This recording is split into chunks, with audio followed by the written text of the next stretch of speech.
it was actually nicely described what I do in the bulletin there.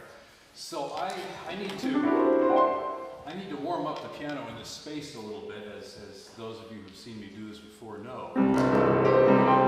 But I also need to talk a little bit about the synthesis scale, which is actually the first new scale that I've been dealing with in my compositional improvisations for about 3 years.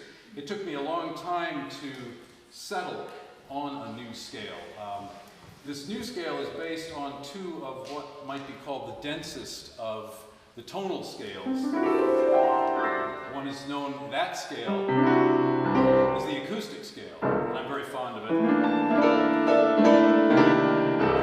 It has a very nice sound to it, and it actually echoes in many ways the overtone series, the first 13 partials of the overtone series. I won't go into the details, but it's a very resonant kind of thing. And Scriabin based his mystic chord on it, just coincidentally. The octatonic scale is very similar, and as a matter of fact, getting to the synthesis scale, the top 5 notes are exactly the same in both the acoustic and the octatonic, but they vary.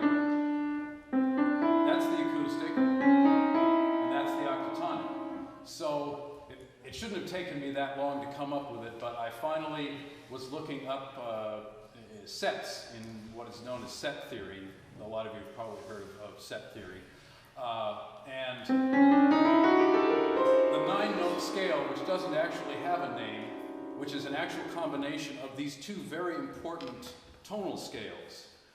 So I called it the synthesis scale, for lack of a better word. I don't know if it will stick. Maybe I can make it a more popular name, but as I say, it didn't have a name.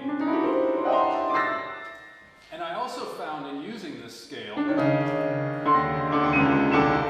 that to some extent, because it's a more dissonant scale, I had to work out some of the parameters. It's a little less free. When I'm hitting the synthesis scale, it's a little less free than when I'm dealing with the more tonal scales. One more important point though, one of the reasons I chose this scale also is because although it has this dense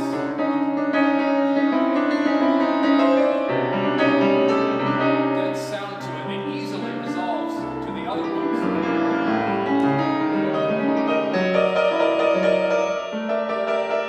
So there's a tonal logic, and I feel this is important in contemporary music, that when you're introducing something new, that you link it to old things. For me, that's a kind of a logic that it's important to me, both as an improviser and a composer.